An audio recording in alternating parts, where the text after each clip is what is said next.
Bonjour et bienvenue dans cet épisode d'Arsenal French Club, le débrief. Alors, on réagit à chaud à ce match à la maison contre Leicester. Est-ce que c'est une bonne idée de réagir à chaud? J'en sais rien. En tout cas, il fallait bien enregistrer ce podcast pour vous proposer un contenu que j'espère de qualité le plus rapidement possible. Pour m'accompagner avec moi, l'une des plumes d'or de l'assaut qui m'a accompagné. Ça a été mon compagnon de vacances pendant les mois de juillet-août. C'est avec un grand plaisir que je le retrouve sur ce podcast-là. Jonathan, hello. Salut Raoul, comment ça Ça- va? Joker, tu sais pourquoi je dis ça. Joker. On va dire qu'en 2 jours, j'ai vécu j'ai vécu les montagnes russes en termes de feeling. On va dire ça comme ça. J'imagine. Mais voilà. Bienvenue Jonathan. Merci de faire ce podcast-là à une heure. Bah toi, il est déjà dimanche, d'ailleurs, où tu es. Ça y est, Yes, t'as basculé dans le Sunday. c'est ça. Et un petit nouveau. On vous avait parlé que, il y aurait alors non pas des nouveaux visages parce que vous ne les voyez pas, mais des nouvelles voix. Vous avez entendu sur les 3 derniers podcasts Nicolas. Et aujourd'hui, c'est le bizutage que j'attends avec impatience de Bastien. Bastien, bonjour. Bonjour à toutes et à tous, et hâte de me lancer dans l'aventure du coup et de faire ce petit débrief, parce que je pense qu'on aura quelques petites choses à dire. Sois le bienvenu, Bastien. Bastien, allez, quand même, très rapidement. Comme tout nouveau camarade de classe, est-ce que tu peux nous dire rapidement d'où tu viens, qui tu es, quel âge tu as? Et puis après, on lancera ce débrief dans la foulée. Alors du coup, le prénom Bastien, l'âge 29 ans, pratiquant depuis plus de 20 ans dans le football, à niveau amateur, dans la région nantaise, picousé par par Arsenal depuis bien longtemps, depuis les années 2000. En même temps que ma première licence, l'un des premiers clubs que j'ai regardé, c'était Arsenal. Donc Gunners depuis un bon bout de temps déjà, maintenant. Donc, du coup, de la même région que le président. Exactement. Il y a peut-être eu du piston. Je dis ça, je dis rien. Non, du tout, parce que Non, je plaisante. j'ai fait un peu le globe-trotter, j'ai fait d'autres régions de France. Voilà. Aujourd'hui, je suis à Dis-moi que Nantes. tu viens de Bordeaux et je crois que c'est son cousin parce que je crois qu'il vient aussi de Bordeaux à l'origine, Ah, Corentin. Alors, Joker. Et ton joueur préféré, c'est Marwan Chamakh. Et là, c'est plus son cousin, c'est ton frère, je crois. Non, pas du tout, pas du tout. Bon, alors ça va. Allez, messieurs, pas de sérieux, mais revenons à ce qui nous rassemble aujourd'hui et parlons un petit peu d'Arsenal et de foot. On commence par la traditionnelle composition. Alors, dans les buts, David Raya. À droite, Timber. Dans l'axe, le fameux duo Saliba-Gabriel. À gauche, Calafiori. Un milieu de terrain à 3 avec Partey en pointe basse. Declan Rice un peu plus haut. Alors moi j'ai un petit problème avec cette compo, mais je reviendrai après. Trossard, on va dire en pointe haute, mais voilà, je suis pas d'accord. Martinelli à gauche, Saka à droite avec le brassard de captain et Kyle Havertz dans l'axe. Messieurs, la question est traditionnelle et Jonathan va laisser l'honneur à Bastien de se lancer. Qu'avez-vous pensé de cette composition? Donc, Bastien, pardon, qu'as-tu pensé de cette composition? As-tu été surpris? Oui, non, pourquoi? On t'écoute. On va faire ligne par ligne, ce sera plus simple. Raya, du coup, pas de question. Ça y est, on connaît son traitement en ce moment, ses rendements et ses performances. On n'a pas de questions à se poser. Derrière, Saliba, Gabriel, bon bah ça bouge pas, pas non plus de questions à se poser. Timber, je l'ai trouvé plus détendu et ses actes étaient un peu plus naturels sur la droite. Moi, j'ai bien aimé. Calafiori, à gauche, il a fait le boulot. C'est pas forcément un latéral un peu à l'espagnol comme on pourrait le souhaiter avec un système comme Arteta le met en place. Mais il fait le taf. Je me pose des questions, moi, depuis le début qu'il arrive. Depuis qu'il est arrivé, je me pose des questions, mais franchement, il fait le taf. Donc, franchement, agréablement surpris. Et c'est sur le milieu où moi, il y a un peu de réticence, le traitement que Trossard a de la part d'Arteta, où il se balade un peu à droite, à gauche, même si son rendement est correct et qu'il nous propose à chaque fois de belles choses, je trouve que, il fait un peu la rustine de secours, et je suis pas forcément adepte de ces choses-là. Après, sur les côtés, Saka, capitaine, et je trouve qu'il a été percutant aujourd'hui, mais en tout cas, dans la compo, pas de débat. Et Martinelli, son retour, à sa place, pas de surprise non plus. Puis Havertz, je pense il est plutôt en forme depuis le début de saison. Devant, why not? Pourquoi pas? Moi, en tout cas, ça me dérange pas. Voilà. Donc tout ça pour dire que t'as pas été surpris. Bah, j'ai pas été surpris. J'ai pas été surpris. Peut-être les deux surprises, c'est le traitement et le positionnement de Trossard dans le milieu de terrain, qui pour Ouais, ça moi, c'est un des sujets sur c'est lesquels je vais revenir après, ouais. c'est poussif. Et puis Martinelli, en ce moment, ses perfs, ça peut soulever des questions. Mais je pense qu'on verra ça après, notamment les replacements défensifs. On va en parler. Jonathan, Euh, qu'en as-tu pensé de ce 11 de départ? 11 au départ, pas de surprise. Pas de surprise du tout. Je trouve que Timber a de plus en plus d'impact. Il a un body language, un impact physique que je trouve non négligeable. Et je pense que Ben White a du souci à se faire. Calafiori, j'aime beaucoup, mais moi, Calafiori, des fois, il est arrivé dans cette équipe. Il a marqué dans sa première titularisation contre City. Et alors, il a la confiance, c'est bien. Mais je sais pas, des fois, j'ai l'impression qu'il a trop la confiance. Quand il se remet en défense, il fait, je sais pas, il prend des risques et j'ai peur qu'à un moment ou un autre, ça coûte cher. Bon, pour le coup, là, il n'y a pas eu de souci. Je crois qu'il a pris un jaune, si je dis pas de bêtises, il a pris un jaune à la 49e, ouais. Il a Ouais. fait un repli défensif en deuxième qui était limite aussi. Milieu de terrain, on en a parlé cette semaine. Moi, j'étais pour une titularisation, pardon, de Nwaneri, ce qui n'a pas été le cas. Et bon, enfin, c'est pas surprenant de toute façon avec Arteta, qui est quand même toujours assez conservateur et qui respecte vraiment le temps de chacun pour lancer les joueurs. Et, et voilà. Après, oui, non, Saka, Havertz, Martinelli, pas de surprise, en tout cas par rapport à leur titularisation. Ouais. Après, Alors, il y a quand même des choses à dire sur ce qui s'est passé ce soir. oui, oui, un petit peu quand même, ouais, ouais. Donc, si je résume bien, notamment pour toi, alors peut-être que la question elle est mal formulée. Pas de surprise dans le sens où euh, si vous aviez dû rentrer dans la tête d'Arteta, c'est le 11 que vous auriez imaginé. Euh, Peut-être plutôt une déception de ne pas avoir vu Nwaneri ou Bah, un. on a souvent le dilemme, c'est quand on parle de composition, c'est qu'est-ce que nous on aimerait voir ou qu'est-ce Mm, qu'on pense qu'Arteta va faire. Et il y a toujours à chaque fois deux compos, quoi. mm. Donc moi j'aurais aimé le voir mettre Oui, mais Nwaneri. Je après pense c'est que plus le sens de ma question. C'est vous, si vous deviez être un jour à la tête d'Arsenal, parce que d'imaginer la compo d'Arteta, ça reste quand même, tu l'as dit, tu as utilisé un terme qui est très juste, il est assez conservateur, donc du coup, ça reste quand même très très simple. Euh, mais c'est plus ce que vous auriez aimé voir, vous, comme 11 de départ, soit pour relancer quelqu'un, soit euh, pour clairement innover en Nwaneri, fonction. Ouais. clairement Nwaneri à la place d'Odegaard pour garder la structure qu'on avait au départ à Ah, du coup, à Bergame la alors place qu'on de n'avait Trossard, pas. alors.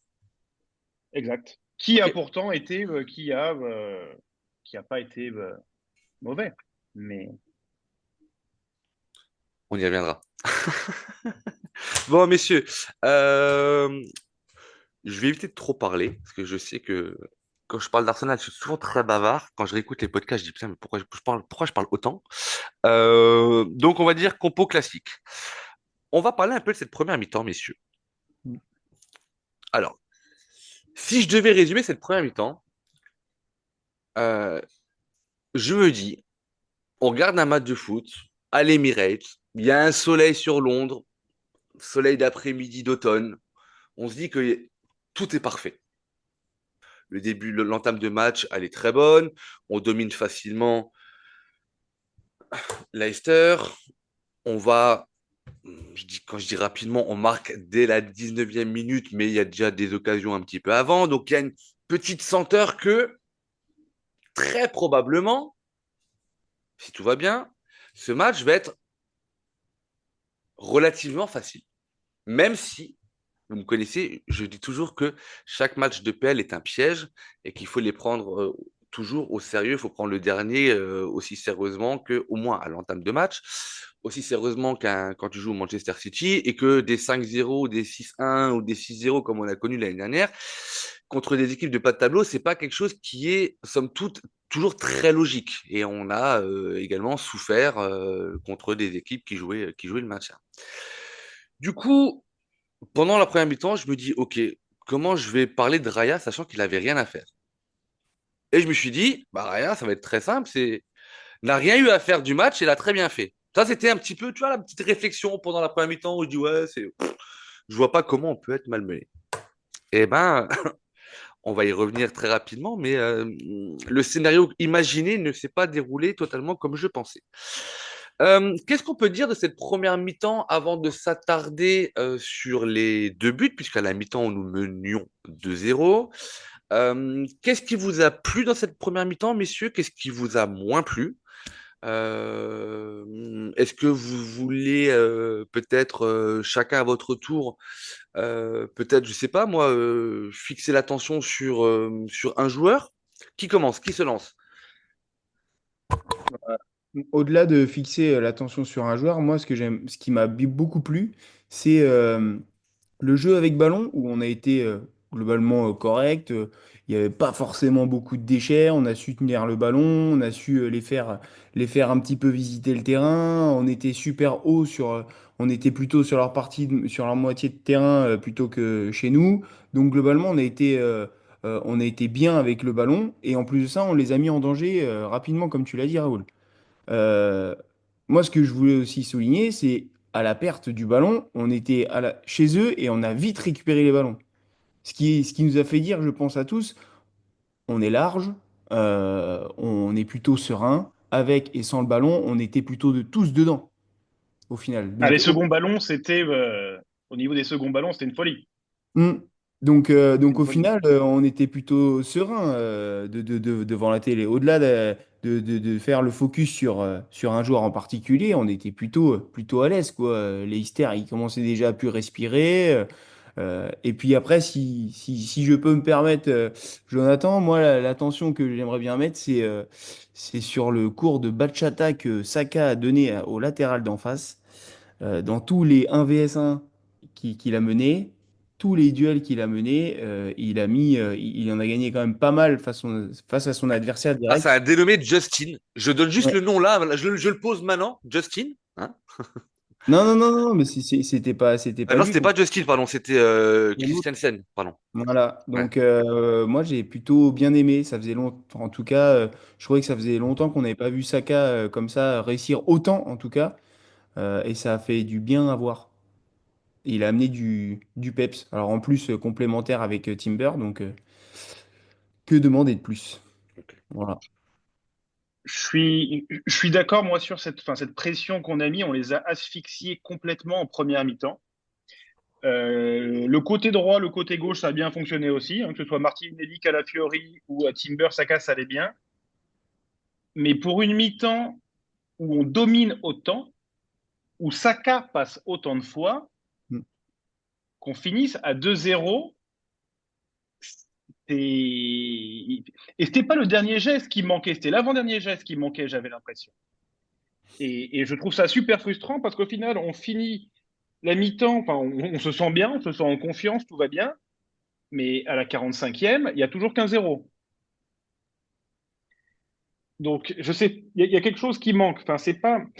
Je me souviens d'une période l'année dernière, c'était fin décembre, début janvier, où on avait fait des matchs avec 30 tirs, mais zéro but. Là, c'est pas. Encore, on a fait plus ou moins le même genre de statistiques ce soir, mais il manque quelque chose. Avec une telle domination, c'est pas possible d'aller au vestiaire qu'avec 2-0. Sinon, on s'ouvre à de gros risques qui se sont en plus. Enfin, on a vu la deuxième. Alors, c'est possible d'arriver au vestiaire que à 2-0. La preuve en est, c'est que on est rentré à 2-0. Euh, alors, je suis un peu étonné, messieurs, euh, que vous n'ayez pas, alors peut-être qu'on n'a pas vu le même match, mais quand je vous ai demandé si vous vouliez peut-être focaliser votre attention, et c'est pas quelque chose forcément de négatif, on n'est pas dans la critique pure, on peut mettre un joueur en avant, etc. J'ai été surpris que personne ne parle de la première mi-temps de Martinelli. Si elle n'a pas été exceptionnelle, elle a eu au moins le mérite de nous représenter un Martinelli qu'on avait perdu depuis un bout de temps dans la percussion, euh, je vais pas dire l'envie parce que l'envie il l'a toujours eu, mais dans la percussion, parce que tu as mis en avant Bastien les 1v1 remportés par Saka. Martinelli a quand même été assez percutant sur son côté gauche. C'est le premier à se créer une occasion avec son pied gauche, mais quand tu es À droitier, la bah, 16e, bon, ouais, oui, bah, il est droitier, hein, n'oublions pas jamais. Et c'est aussi l'inconvénient des faux pieds sur les ailes. Hein. Mais en tout cas, moi, j'ai trouvé, parce que rappelons-nous quand même que le match de City, je trouve qu'on lui en met pas la tronche. Le match de Bolton, ouais, c'était Bolton, on dit ouais. Les matchs d'avant, on dit Martinelli, il est fini. Je trouve que c'est un garçon qui a eu le mérite d'avoir une réaction. On ne parle que de Leicester. Hein. Je sais pas ce que ça va donner contre Paris ou que sais-je. Mais en tout cas, il est sur une pente ascendante. Et moi, en tout cas, si vous ne le faites pas, moi, j'avais envie de le souligner. Et je suis, du coup, ma transition est toute faite.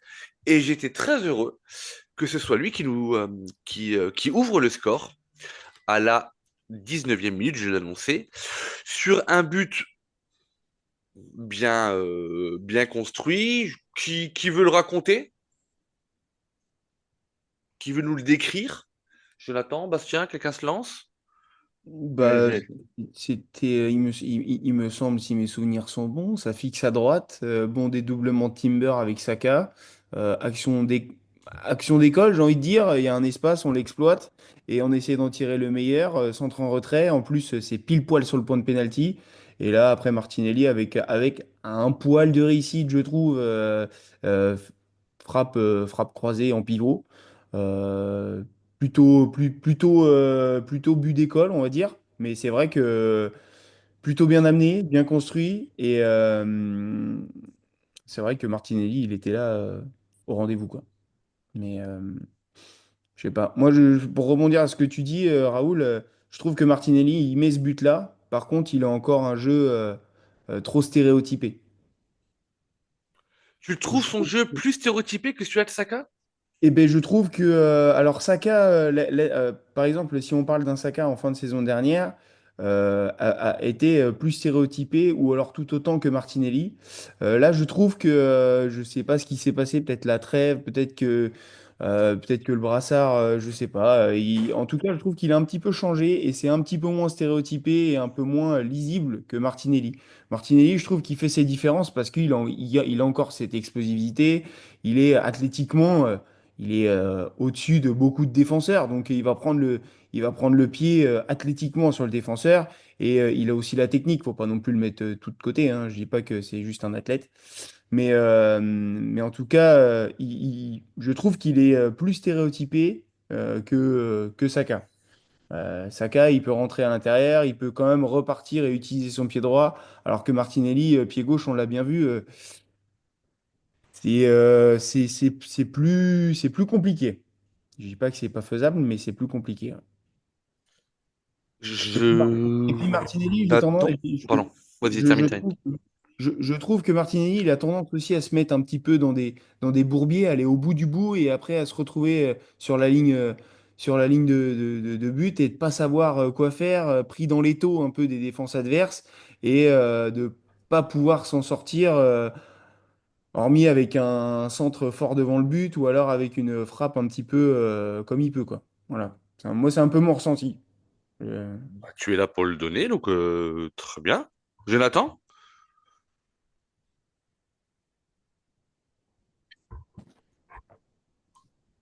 Il était tellement attentif, Jonathan, que Non, non, pardon, pardon. il était noyé dans les paroles de Non, Bastien. non, enfin, Martinelli, je suis content de ce qu'il a produit, il n'y a pas de souci. Mais je pense que par rapport à tout ce qui a été produit en première mi-temps, et je ne cible pas lui particulièrement, Mhm. pour moi, c'est trop faible. hmm. Enfin, avec le volume qu'il y a eu, alors, je sais pas, je crois qu'à la fin du match, au niveau de la possession, on doit être à 75% ou quelque chose comme ça. Euh, la première mi-temps, c'est léger, ouais.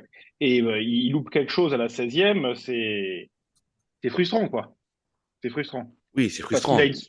la Mais passe arrive peut-être un soupçon trop tard, mais non, mais ça peut être frustrant comme si bah, ça, ça l'aurait été autant si c'était Havertz qui l'avait loupé, si c'était Saka qui l'avait loupé, si c'était Gabriel Jesus qui l'a loupé, si c'était trop ça. oui, oui, bien sûr, bien sûr, bien Une sûr. action manquée reste frustrante pour nous, bien entendu. Ah, mais Raoul, je Mais suis tout ouais, à fait d'accord avec toi, mais ah, j'espère bien. l'ailier gauche dont on parle en ce moment, c'est pas Jesus, C'est c'est pas Martinelli. Sterling, c'est Martinelli, et c'est son premier but depuis combien de temps? Oh, au moins. 6 mois? Au mois de mars, non? C'était pas un truc comme ça? Et c'est là où, du coup, on peut critiquer parfois le côté conservateur. C'est le terme que tu avais employé, hein, je crois, en début C'est ça, c'est d'émission, hein, ça. de Arteta. La blessure de Degarde a peut-être privilégié ce choix conservateur, mais je veux dire, Arteta a quand même conservé sa confiance à Martinelli en essayant des fois Trossard à gauche, etc. Mais pour le coup, bah, bravo à Arteta de ne pas avoir cédé à une peut-être à une pression médiatique pardon ou fanatique d'ailleurs parce que tu peux très bien dire ben, que contre Leicester tu commences avec je sais pas moi Sterling à gauche ou Gabriel Jesus à gauche ça peut également passer. Moi j'aimerais revenir sur non, je vais le garder pour après. C'est parce que finalement, je l'ai vu ça sur sur, sur tout le match. Donc, je vais garder ça pour après. Passons, messieurs. Donc, on mène à 0. On continue à avoir une domination, somme toute, si ce n'est totale, mais presque, quand même. Euh, on s'approche de la mi-temps.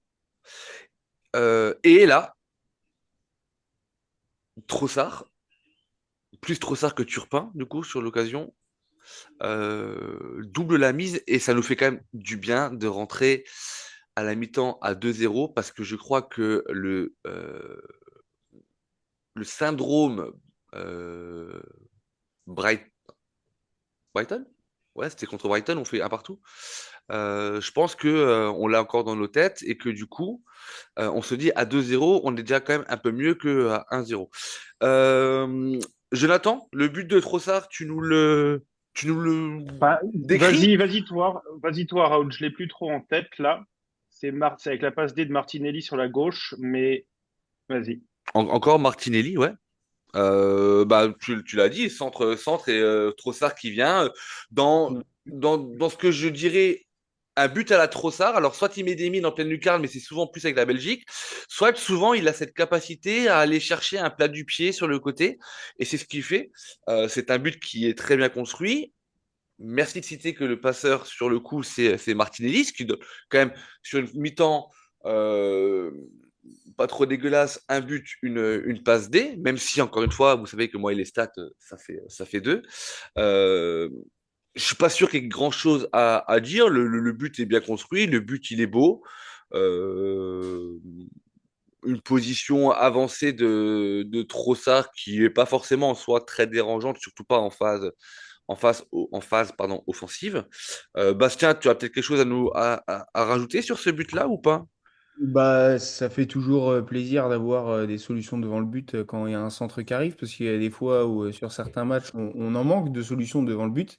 Là, pour le coup, il y en avait une et c'est trop ça. On l'a plutôt bien trouvé et plutôt content que, plutôt content qu'il marque. Il se fait balader, mais il répond toujours présent avec des buts, avec des stats. Donc c'est cool. Moi, je trouve que c'est super cool pour lui.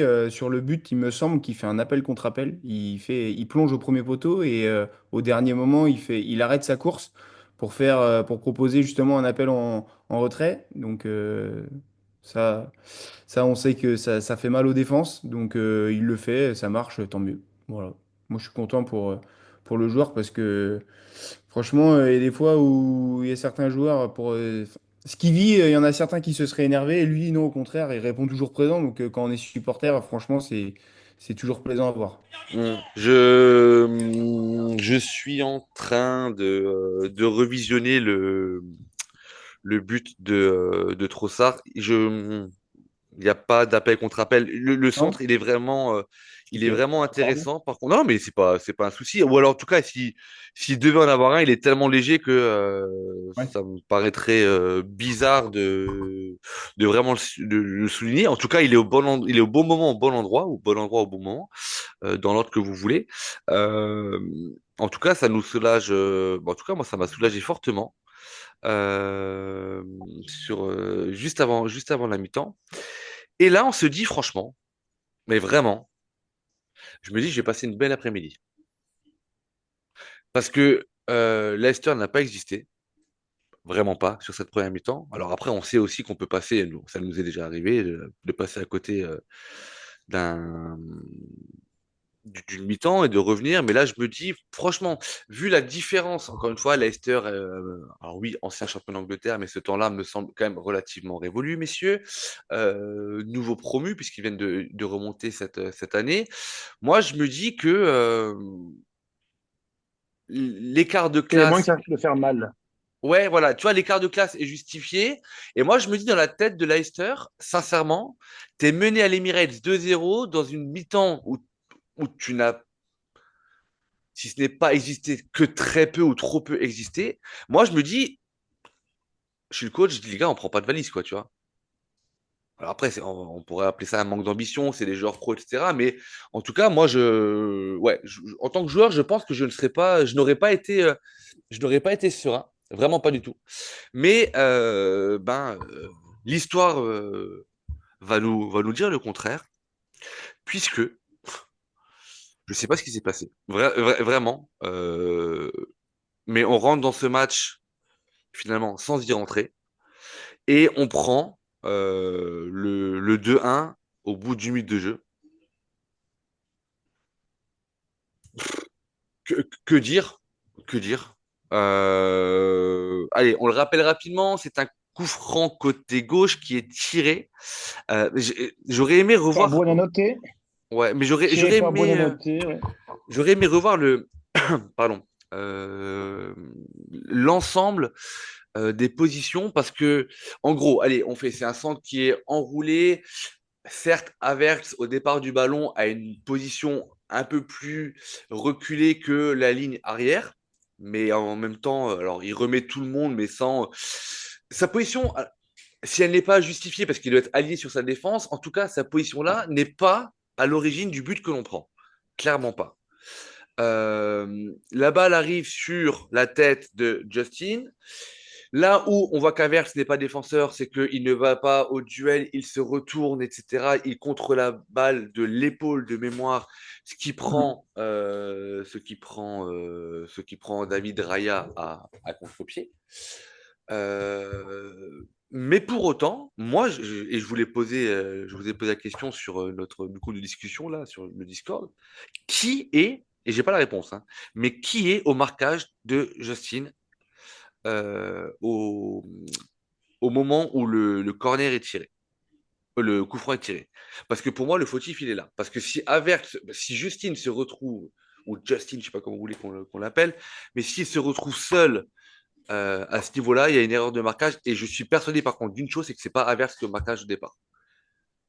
Donc après, le but, c'est pas d'incriminer quelqu'un que je ne saurais citer, mais je veux juste nuancer parce que j'ai vu sur les réseaux que Havertz, il en a pris un peu plein la gueule, je trouve, sur ce but. Bah, il a été assez ciblé sur le but-là. Alors oui, il se retourne, oui, il n'a pas les bons gestes, oui, ce n'est pas un défenseur, mais, il y a quand même une erreur au départ de placement, et ça aurait été intéressant de voir qui était à l'origine du marquage qui a été mal fait. Est-ce que vous avez quelque chose à dire, messieurs, sur ce but ou pas? Non, pas forcément grand-chose à dire, hormis que Rice, déjà au marquage de Vardy, j'ai retrouvé un peu une image là. Vardy qui était bien cerné par Rice et Justin dans le dos de Rice. Donc, dans la logique, Havertz avait Justin devant lui. On peut supposer que Havertz aurait dû être au marquage de Justin, mais après, ça dépend des consignes données dans le vestiaire. Après, si c'est de la zone, du marquage individuel, enfin, que sais-je, mais en tout cas, ça tombe vraiment au plus mauvais moment. Voilà. Ouais, c'est parce que beaucoup trop tôt et ça le relance directement, quoi. L'avantage du 2-0 que l'on a, nous, réussi à avoir à la 49e, je crois, non, 46e, pardon, bah, finalement, bah, 45 + 1, et Leicester, eux, c'est la 46e. Jonathan, un complément sur ce Non, premier but? Non. c'est bon. Et là, du coup, bah, on commence de façon assez incompréhensible, mais vraiment, pour moi, je trouve qu'on se fait un peu pipi dessus. Et je trouve que Leicester, bah, forcément, est revigoré par ce but-là. Ne va pas nous mettre trop en danger je veux dire, va pas mettre Raya. Je crois que Raya, il fait juste un arrêt en dé sur une tête, mais tête plein axe. À un moment donné, oui, tu as des gants certains quand même, c'est bien. Et c'est pas du tout contre Raya que je dis ça, mais voilà, c'est un arrêt, somme toute, relativement facile pour moi.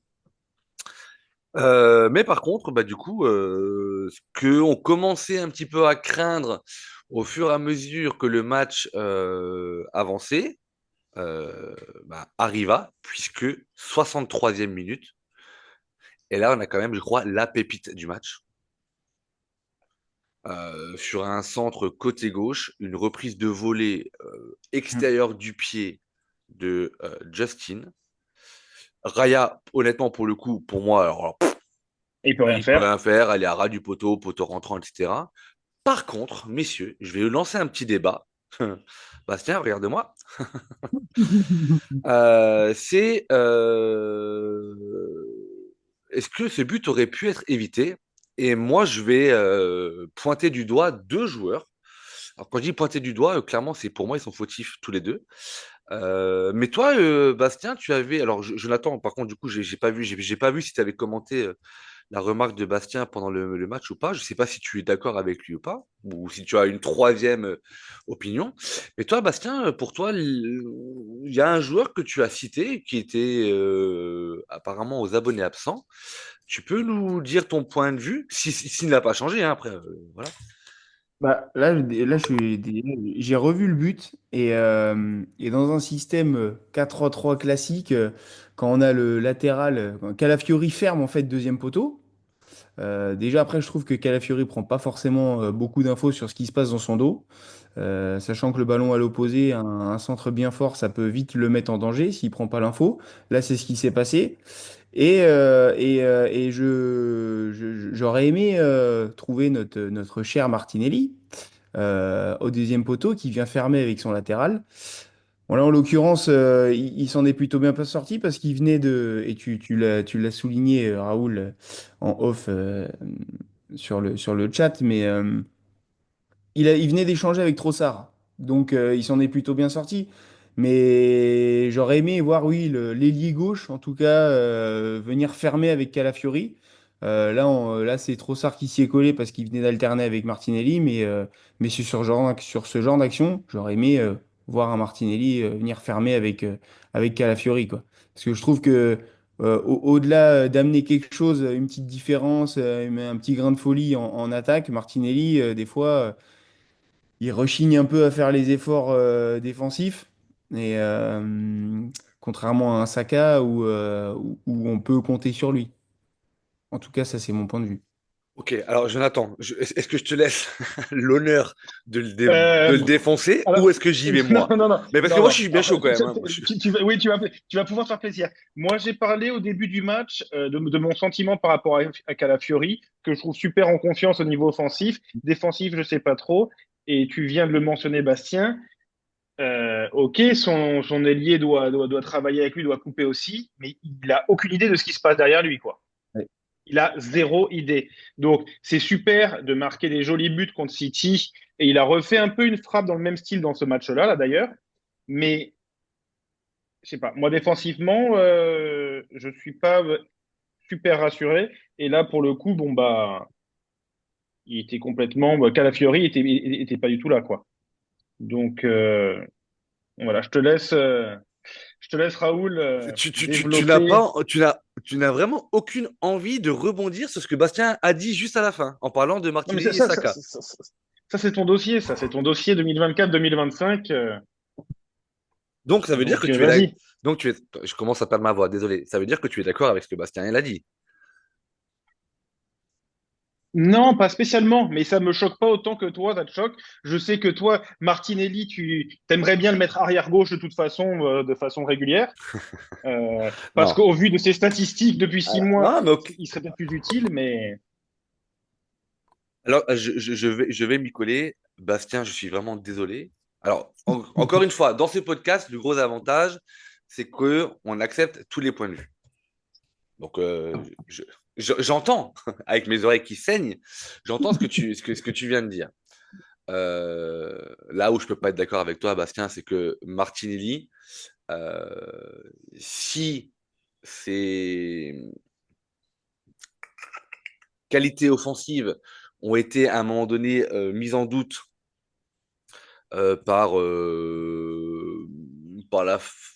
la fanbase d'Arsenal de façon parfois logique, on a toujours dit que au moins c'était un joueur, et quand je dis on, c'est pas moi, hein, mais de façon très générale, on disait que c'est un joueur qui ne rechigne pas à défendre, que parfois aussi ça le dessert parce qu'à force de faire des efforts défensifs, à un moment donné, tu manques de lucidité ou d'énergie pour aller apporter le surnombre sur ton côté. Saka défend bien aussi, mais je trouve qu'il défend beaucoup moins intensément que Martinelli. Et donc, c'est là où moi, j'ai vraiment du mal avec ton analyse sur Martinelli dans le côté de la défense. Sachant que là où, et ça va être, allez, c'est le petit clin d'œil à mes chats, ça va être mon petit moment Raymond Domenech. Mais de façon générale, tu cibles Martinelli parce que c'est sur le côté gauche. Mais je veux dire, on aurait très bien pu se retrouver dans un cas de figure où c'était Martinelli et Saka avaient permuté. Et à partir du moment où tu permutes, le joueur qui prend ta place doit prendre ta fonction. Et sur l'action juste d'avant, c'est un dégagement long, je crois, où Martinelli est en pointe. Il faudrait que je regarde, mais je crois qu'il a fait un appel croisé, en tout cas en profondeur. Et donc, il est en pointe et le jeu veut que Trossard prenne sa place. Parce Hmm. que, parce que sur le moment où on perd le ballon et où Leicester commence à mettre les choses en place, Saka est sur son côté droit, Havertz est en train de revenir, il est au côté de Rice, et que donc du coup, dans le déplacement des joueurs, Trossard se retrouve à gauche. Et dès l'instant où l'action de Leicester commence, Trossard doit s'appeler Martinelli et prendre le rôle de Martinelli de A à Z. Si Martinelli est parti pisser, s'il a une crampe, s'il est en train de faire son lacet, s'il est en train de faire un bouquet de pâquerettes, on s'en fout. Tu prends sa place et donc tu dois prendre sa fonction. Je fais juste un petit point sur Calafiori. Calafiori, au début du centre, il défend comme il doit défendre. C'est-à-dire que en fait, Calafiori vient fermer l'axe. Donc il resserre sur l'attaquant, je crois que c'est Vardy, il resserre. Sauf que le centre, à partir du moment où il est long, et c'est là où Calafiori fait une première erreur, c'est qu'il est en phase de recul et il y a un manque de communication avec Trossard. Son recul n'est pas assez rapide parce que franchement, Calafiori, regardez de nouveau le but, les gars, que ce soit Calafiori ou Trossard, s'il y a une demi-seconde d'anticipation, on prend pas le but, hein. Donc Calafiori recule, voit dans son dos qu'il y a euh, Justin et Trossard qui reviennent, ne fait pas une super phase défensive. Et si vous regardez bien, bah, je vous invite à le regarder par la suite, messieurs, sur le centre, Trossard, il est en train de revenir. Donc, il a la position de Trossard, de Martinelli, pardon. Donc, il est, à ce moment-là, il est dans sa fonction du moment. Sauf que euh, vous verrez, je pense qu'il y a une seconde où en fait il oublie de faire l'effort. Et quand il se rend compte qu'il doit faire l'effort, mais vous verrez, au moment où Justin fait la frappe, je crois que Trossard il doit être à 30 ou 40 centimètres du joueur. Et c'est cette seconde-là qui lui manque. Donc du coup, pour moi, sur le but-là, il y a deux joueurs qui, je ne vais pas dire fautifs, mais que l'on pourrait incriminer. C'est Calafiori sur la fin de la défense, mais c'est fait. Parce qu'au début, c'est normal qu'il rentre pour fermer l'axe, et c'est trop ça parce qu'il ne fait pas le repli défensif nécessaire. Tu ne peux pas, sur ce but-là, Bastien, je suis désolé, tu ne peux pas mentionner Martinelli. Ou alors à ce Non, non, moment-là, à ce moment-là mais- tu me dis que tu regrettes que Saka il n'ait pas traversé, fait une diagonale en sprint pour venir fermer le côté, tu vois. non, non, C'est mais là j'avais où pas. c'est là où je comprends, je suis pas d'accord avec ton raisonnement, même si toutes les analyses sont les bienvenues, mais J'avais pas vu qu'ils avaient inversé en fait. Et pour rebondir sur ce que tu dis et pour compléter, Raoul, je suis en train de regarder la rediff là. Et au moment où NDD va pour centrer, on voit Calafiori qui prend l'information en fait dans son dos. Et le hmm. mec continue dans sa connerie. Parce Il que au continue. moment, parce qu'au moment où il centre, tu sais pas si le joueur va mettre un centre au point de pénalty ou s'il va mettre au deuxième, au troisième ou quatrième poteau. Par contre, Calafiori, si tu regardes l'action, tu regarderas, il a un regard, je crois, sur son attaquant où il voit qu'il y a une position, quelqu'un qui vient dans son dos, mais il voit aussi Trossard qui est en train de revenir.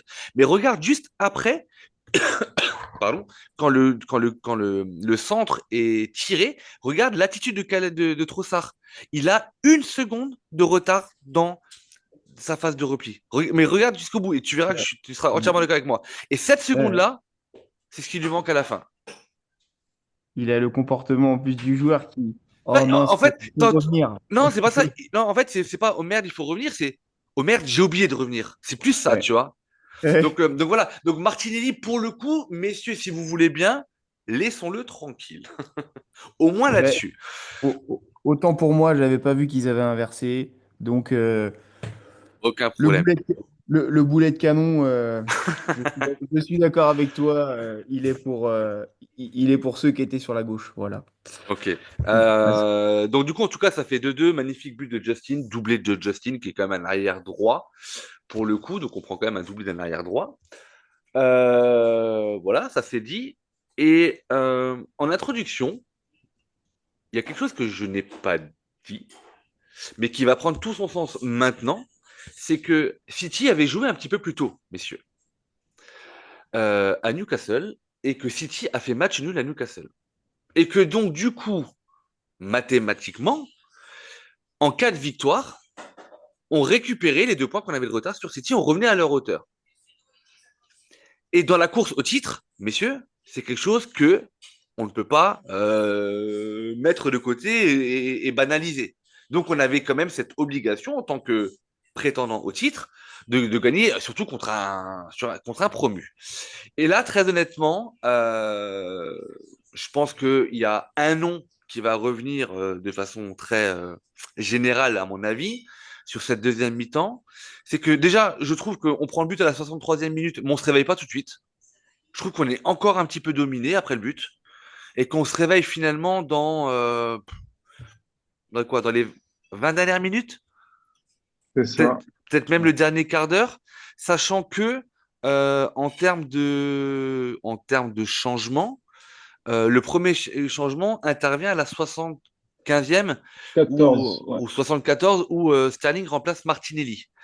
Et je pense qu'on venait de reprendre un petit peu.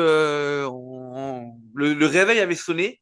On venait de sortir des vestiaires et on avait commencé notre première mi-temps. Mais en tout cas, encore une fois, les auditeurs le savent, on a un Discord où on peut échanger en off. On était quand même quelques-uns à être relativement inquiets et à voir le 2-2 se profiler. Il faut dire les choses comme elles sont. C'est pas un manque d'ambition. C'est juste qu'à un moment donné, comme on jouait, on se disait ah, comment on peut faire. Parce que je trouvais que. Alors, après, Leicester a mis le bus, messieurs.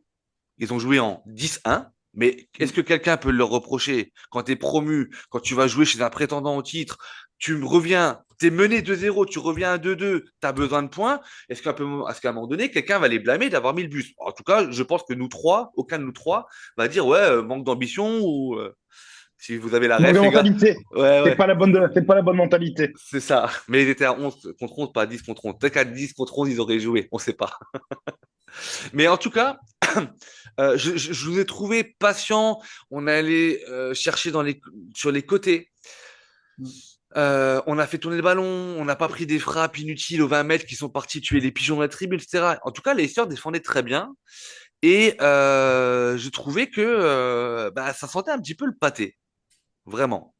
Et moi, j'ai même écrit qui c'est qui va nous sauver à la 92e. Non, mais surtout quand tu vois que tu as enfin, Saka, il a essayé. Moi, il y a un moment où ça m'a beaucoup frustré. À la 85e, il est à l'entrée de la surface et il cherche son tir, alors que devant lui, je crois que ça doit être Partey et Rice Mm. qui lui font des appels en Mm. veux-tu, en voilà. Il s'obstine, tout ça pour prendre le tir, et le tir, bien sûr, qui est contré par le premier mec qui est en face de lui. Hein, ça va Mm. pas louper.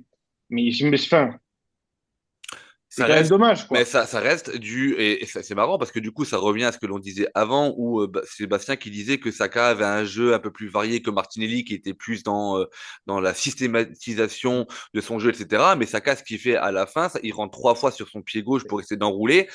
Si ça, c'est pas quelque chose de récurrent chez Saka. Alors après, il prend l'initiative, s'il la met dedans, voilà. En tout cas, moi, messieurs, il y a vraiment un changement qui, pour moi, a tout changé et que j'ai regretté de ne pas avoir plus tôt. Et je pense que Nwaneri. je suppose que vous allez être d'accord avec moi. L'entrée de Nwaneri à la place de Partey. J'ai Alors cru que tu allais, Partey, j'ai cru que tu allais nous parler de l'entrée de Sterling, Raoul. J'ai eu peur. non, parce que Sterling, il n'a pas fait une mauvaise entrée sans être décisif, mais franchement, je l'ai pas trouvé dégueulasse. Encore une fois, il a essayé de centrer, ça a ramené des corners. On sait qu'on est dangereux sur corner. Je ne suis pas un grand fan de Sterling, attention, mais je trouve que son entrée, elle n'est pas dégueulasse. Mais à un moment donné, si tu veux gagner, le changement pour. En tout cas, moi, Nwaneri, je l'aurais fait rentrer plus tôt. Je sais pas si je sortais Partey aussitôt que ça, parce que, mais moi, El Nwaneri, à la 60e ou à la 65e, je le fais rentrer. À 2-2, je le fais rentrer directement. Et on a vu que dès qu'il est rentré, il avait du feu dans les pieds, hein. Il avait du feu dans les pieds. Donc, du coup, je sais pas si ça se dit, ça, du feu dans les pieds. Ou les pieds en feu. Bon, en tout cas, il était en feu. Et j'ai trouvé que pour ceux qui étaient au podcast ou qui ont écouté le podcast contre Bolton, où je disais que je reprochais, bah, j'aurais aimé voir un Nwaneri contre Bolton beaucoup plus présent à demander le ballon, à organiser le jeu, etc. Il l'a fait. Euh, Il y a Trossard qui laisse sa place à Jésus, mais d'abord Trossard Jesus. il marque. Mais d'abord Trossard il marque. Donc du coup, on serre les fesses, on serre les fesses, on serre les fesses. Moi j'avais annoncé 92e, 94e. Un corner, Trossard au 15e poteau qui la remet, et le malheureux, parce que franchement, il plombe quand même son équipe, je crois que c'est Okoli NDD. Ndidi. NDD. Ouais, Ndidi, pardon, ouais, NDD. pardon, oui, Ndidi, qui l'a, parce que là, du coup, on donne le ballon, le but à Trossard, mais pour moi, il est, Hum. merci Ndidi, hein. Moi, là, je l'ai sur NDD, en tout cas, là. Ok, bah alors Dans oui, les stats Ndidi, que je vois, Ndidi contre, c'est un contre son camp, clairement, quoi. c'est En tout ça. cas, C'est ça. encore une fois, on s'en fout de qui marque, voilà. En tout cas, ça nous soulage vraiment.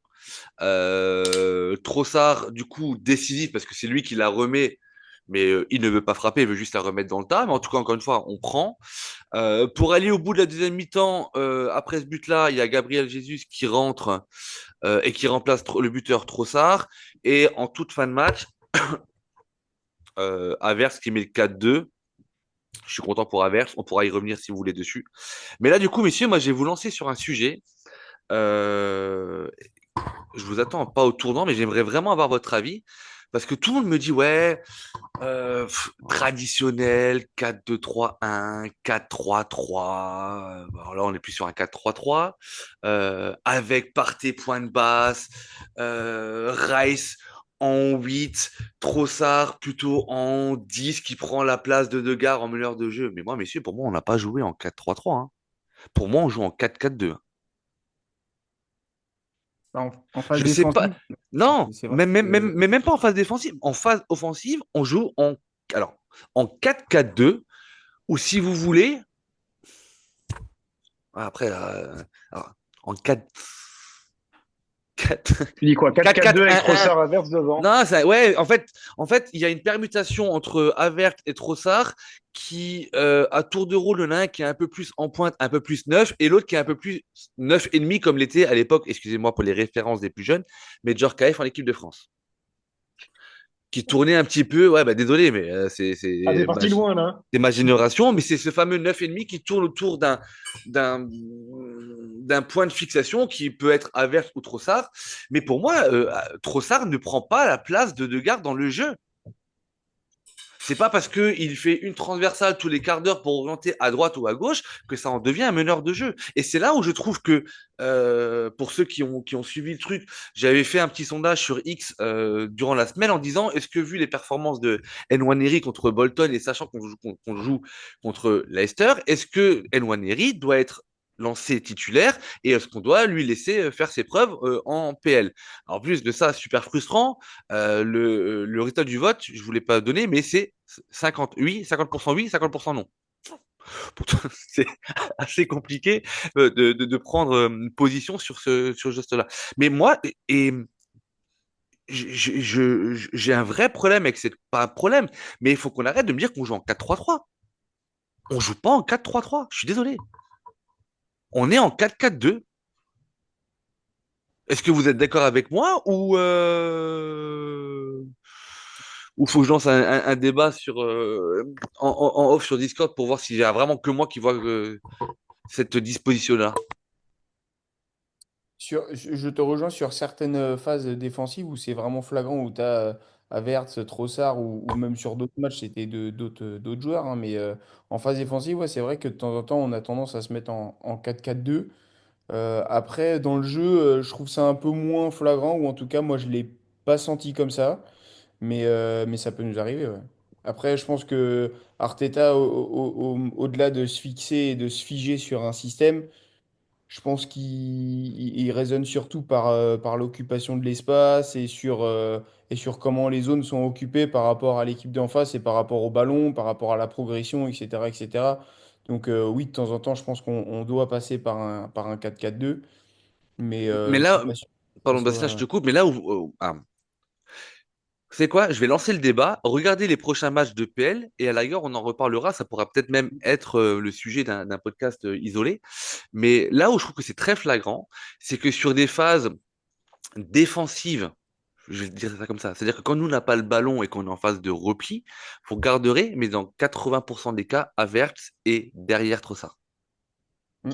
Mais donc là, on est d'accord que quand on a le setup normal avec Odegaard et compagnie, ça, c'est pas ton point de vue. C'est ton point de vue depuis qu'Odegaard est absent et qu'on a Trossard et Havertz qui jouent ensemble, axial. Oui, on dit que Trossard a été le remplaçant de Degarde et je trouve que le schéma de jeu n'est pas le même et je suis de moins en moins d'accord avec ceux qui disent que Trossard est le remplaçant. Non, on a évolué le système de jeu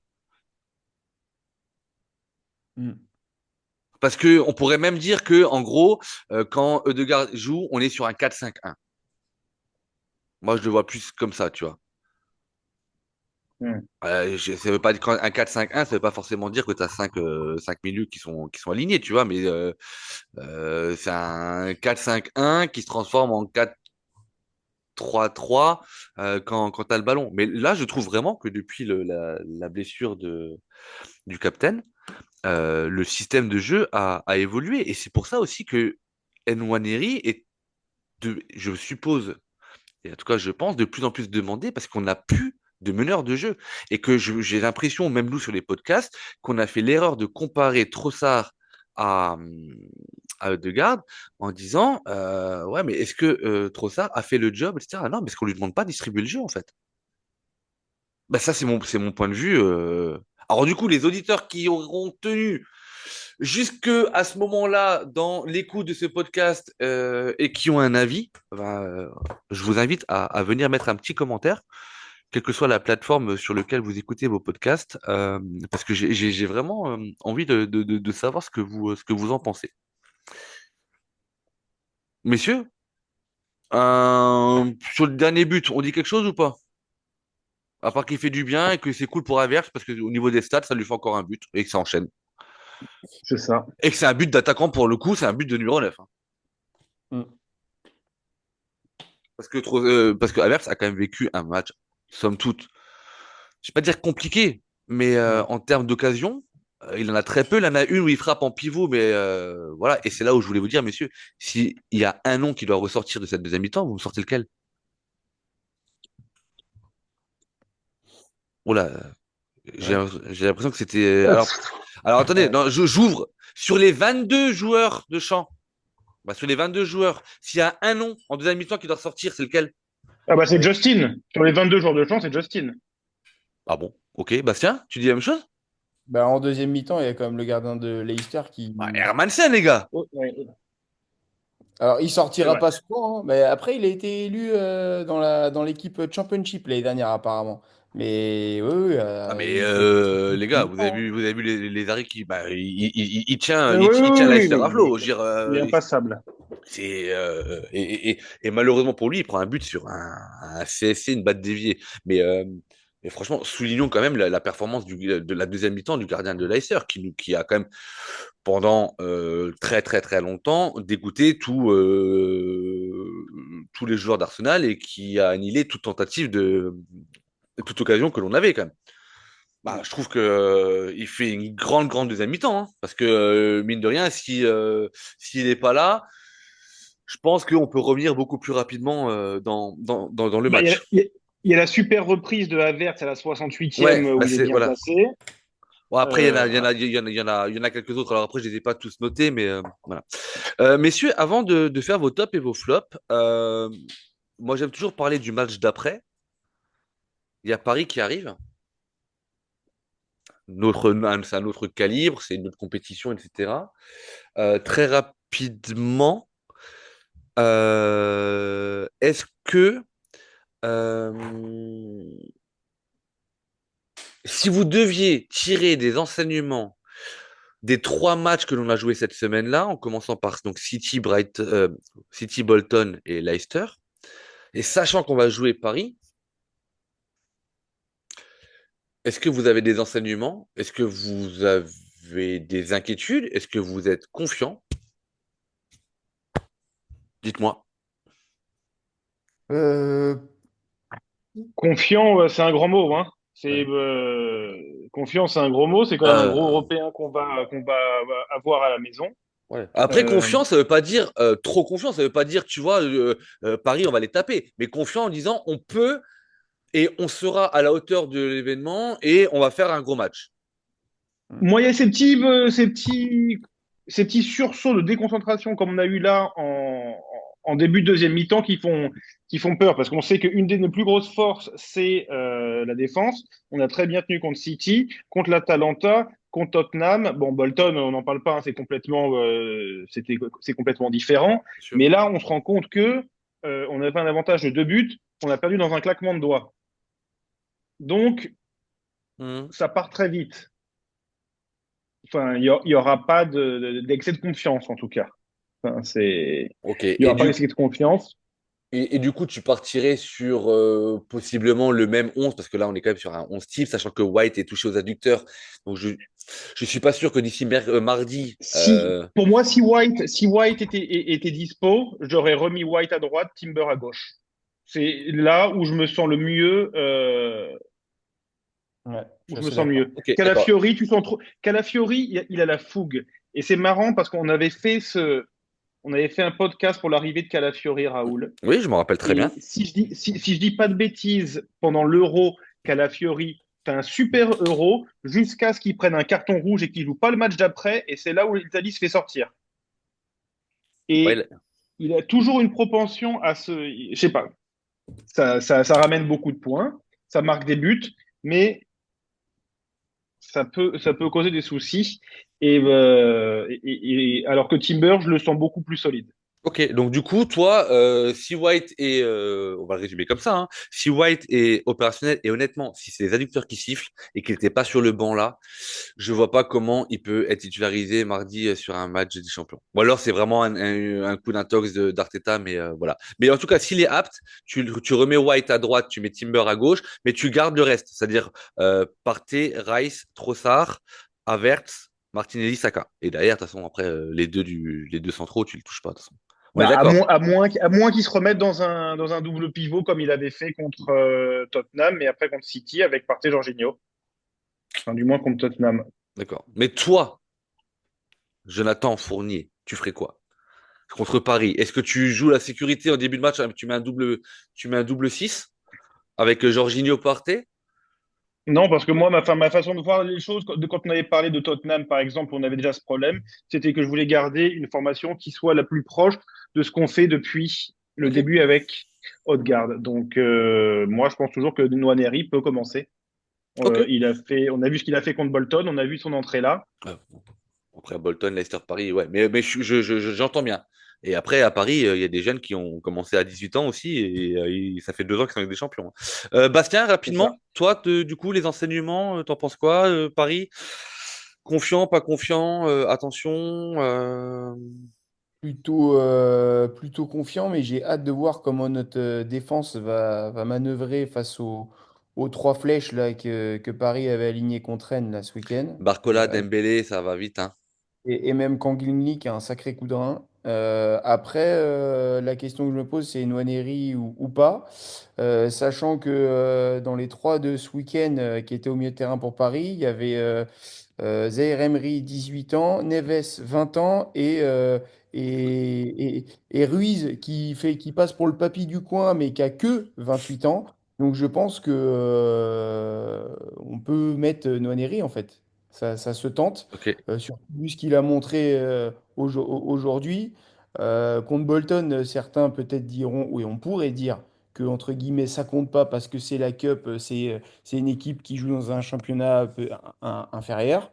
Mais là, en fait, quand le jeune il tient la route en première ligue, je pense que ça vaudrait le coup de lui donner un peu sa chance en Ligue des Champions, quoi. Why not? Pourquoi pas? Ok. Messieurs, réponse par oui ou par non. Dans cette nouvelle formule de Ligue des Champions, sachant qu'on a fait un match nul à l'Atalanta Bergame pour notre premier match, est-ce que la victoire contre Paris est déjà décisive, sachant que les 8 premiers sont qualifiés, sachant qu'on joue à domicile, ou est-ce que un match nul serait, selon vous, sans voir la physionomie du match, est-ce que un match nul peut être considéré comme un bon résultat, à savoir 2 points en 2 matchs? Ta question, c'est quoi? Est-ce que la victoire est Et décisive? déjà obligatoire ou pas? Oui.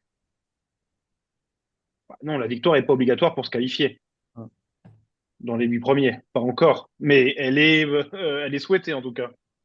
Ok. Ouais. Jonathan? Jonathan, Bastien, pardon. Je rejoins Jonathan. Elle n'est pas forcément, c'est pas impératif de gagner. Par contre, ça serait vraiment, ça serait vraiment cool de prendre 3 points contre Paris. Oui. Ça mettrait un peu, ça remettrait un peu l'église au milieu du village. Arsenal en Ligue des Champions, ça gagne contre Paris. Bon, je pense que Ouais, puis ça je pense rendrait. on a tous des connaissances ou des amis pro-parisiens à qui on aimerait envoyer un petit message. Bien entendu que ce ne sera pas décisif, puisque au mieux, les équipes de tête auront 6 points et on aurait pardon, que 4 points de retard, etc. Mais sachant que euh, les 8 premiers sont qualifiés directement et sur 8 matchs joués, et compte tenu des gros noms qu'il y a, je me demande si tu fais match nul là, si tu grilles pas ton dernier joker pour être dans les 8. C'est une question que je me pose, même s'il est un peu tôt pour se la poser. Messieurs, vos flops et vos tops avant de conclure cet épisode. Alors moi, en flop, j'ai mis Calafiori. Alors bon, faut prendre avec des pincettes, hein. Faut prendre avec des pincettes. On a toujours gagné 4-2. C'est sa deuxième titularisation en première ligue, si je dis pas de bêtises. Mais moi, c'est Calafiori et Saka qui m'a. Saka, cette action à la 85e, là, ça m'est resté en travers. Donc Kala et Saka Yes. en flop. Ok. Bastien, tes flops? Mon flop, on en a parlé en off, mais moi, pour moi, c'est Partey, Ouais. qui m'a littéralement endormi. Et un petit côté aussi, du coup, après avoir revu les images et en ayant discuté avec vous, peut-être qu'il y a un petit bout de Calafiori aussi dans les flops. Mais surtout Partey, ouais. Surtout Partey, ouais, je le trouve endormi et pas du tout dans le tempo. Donc, Bah, après, on l'a pas vu en première mi-temps, mais parce qu'on était tellement dominateur que tu n'avais pas à le voir, en fait. Il était là à distribuer le ballon, etc. Mais c'est plus quand tu as été dominé qu'il n'a pas été là pour mettre de l'impact. il Ouais. a commencé à s'écraser, quand on a commencé à prendre des vagues, il a commencé à se recroqueviller sur la défense. Il était Mm. limite les chaussettes de Saliba et ça en devenait un petit peu énervant de l'extérieur. Ok. Bastien, on enchaîne avec tes tops? Les tops, bah, Trossard. Je Ok. mettrais malgré sa boulette Bon, sur c'est le pas deuxième vraiment une but. boulette, mais ok, ouais. Ouais. Donc Trossard et puis le baby gunner Nwaneri qui, même s'il n'a pas forcément beaucoup joué, il nous a montré tout le feu qu'il avait dans les jambes. Donc c'est toujours un petit top et on va faire la promotion de nos baby gunners. Voilà. Ça marche. Jonathan, décidément. Pour moi, ça serait Martinelli parce que les faits sont les faits, hein. Une passe D, un but. Et Timber que j'apprécie bien. Ouais. Ok. Bon, ben voilà. C'est Et argumenté, toi? c'est beau. Oula, en flop, en flop. Alors, je vais être complètement à l'opposé de vous, mais très rapidement, en flop, l'ambiance à l'Emirates. Aujourd'hui, j'ai trouvé qu'on a manqué d'un 12e homme quand c'était dur. Voilà. Alors après, j'étais pas au stade, etc. Mais en tout cas, de ce que l'on a l'habitude d'entendre, quand tout va bien, etc., je trouvais qu'on n'avait pas forcément. Voilà. Ça, c'est mon premier flop. Et le deuxième aura été la passivité dans les changements d'Arteta.